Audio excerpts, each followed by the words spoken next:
История океанского германского судна Кэп Полония. Судно Кэп Полония – это немецкий океанский лайнер, спущенный на воду в 1914 году. Он работал на маршруте Гамбургская южноамериканская пароходная компания между Гамбургом в Германии и Буэнос-Айресом в Аргентине. Он был назван в честь Кабо Полония в Уругвае. Во время Первой мировой войны лайнер Кэп Полония недолго служил вспомогательным крейсером Венета. Таким образом, он потерпел неудачу, не участвовал в активной эксплуатации и вскоре был возвращен своим владельцам. Судостроительная фирма Германии Блоумвос в Гамбурге построила Кэп Полония, заложив киль в 1913 году и спустив его на воду 25 марта 1914 года. У него было 3 винта, его левый и правый винты приводились в движение 4-цилиндровой паровой машиной тройного расширения. Выхлопной пар из цилиндра низкого давления каждого из этих двигателей приводил в движение паровую турбину низкого давления, которая приводила в движение ее средний винт. Комбинация из 3 винтов, 2 поршневых двигателей и 1 турбины низкого давления была впервые применена в Великобритании на грузовом лайнере «Атаки» и трансатлантическом лайнере «Лорентик». С тех пор он применялся на гигантских океанских лайнерах олимпийского класса и нескольких других пассажирских лайнерах. Он предлагал лучшую экономию топлива и скорость, чем движение исключительно с помощью поршневых двигателей, и большую гибкость, чем чисто турбинное движение. Когда в конце июля 1914 года началась Первая мировая война, лайнер еще не был достроен. С предварительного согласия владельцев императорский флот Германии реквизировал его для переоборудования во вспомогательный крейсер. Он был укомплектован и вооружен 4 150 мм и 4 88 мм скорострельными орудиями.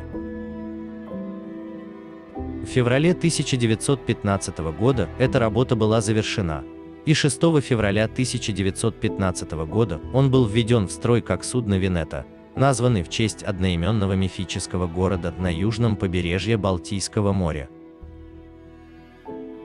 Ходовые испытания лайнера прошли неудовлетворительно. Хотя комбинация поршневых двигателей и турбины обеспечила непревзойденную экономию топлива и хорошую скорость на нескольких лайнерах, построенных в Великобритании. Лайнер Венета не смог достичь расчетной максимальной скорости в 17 узлов, а его расход угля был огромным. Это дало ему максимальную выносливость в море менее 3 недель. Также к этому времени закончилась первая фаза войны с торговлей. Учитывая ее недостатки, имперский флот списал судно Венету и вернул его владельцу. Вернув свое гражданское имя Кэп Полония, он остался в Гамбурге, оказавшись в ловушке блокады Германии союзниками. После перемирия 1918 года Соединенные Штаты захватили его в качестве военных репараций. Но затем он был передан британскому судоходному инспектору в Лондоне, который передал его под управление Union Castle Line.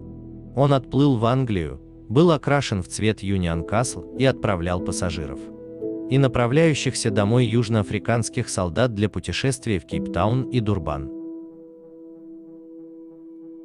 Лайнер отплыл из Плимута в Девоне 21 июня 1919 года. Несмотря на то, что он был засыпан хорошим британским энергетическим углем, он развивал скорость всего 12 узлов. Хуже того, он потерпел ряд механических поломок. Он не достигл Кейптауна до 18 июля, и этап его путешествия в Дурбан был отменен. По возвращении в Плимут корабль некоторое время оставался на верфи Девонпорта. Затем корабль перешел под управление P&O, которая отправила его в Бомбей в Индии. В этом рейсе он развивал скорость всего 10 узлов, 19 км в час, и снова столкнулся с серьезными механическими проблемами. Компания P&O также отказалась от него, и он провел некоторое время без обслуживания в Ливерпуле. Наконец, в 1921 году первоначальные владельцы лайнера Кэп Полония, компания Hamburg Sud, выкупили его обратно за $150 000. В феврале 1922 года он наконец начал рейс Гамбург-Буэнос-Айрес, для которого был построен 8 годами ранее. А также он наконец достиг скорости от 18 до 19 узлов, для которой он был разработан. В 1927 году компания Bloch Mouse построила новый флагман для флота компании Хэмбок-Сат. При валовой вместимости 27 561 брутто-тоннал и максимальной скорости 20 узлов. Новый Кэп Аркона был значительно крупнее и немного быстрее, чем Кэп Полонио. Старое судно оставалось в регулярной эксплуатации до 1931 года, когда он был поставлен на прикол в Гамбург-Зюд. В июне 1935 года лайнер отплыл в Бремерхафен, где был списан. Однако части роскошного интерьера корабля были спасены и доставлены в Пенёберг в Гольштейне, где они были использованы для создания отеля Кэп Полонио. Отель пережил Вторую мировую войну и работает до сих пор.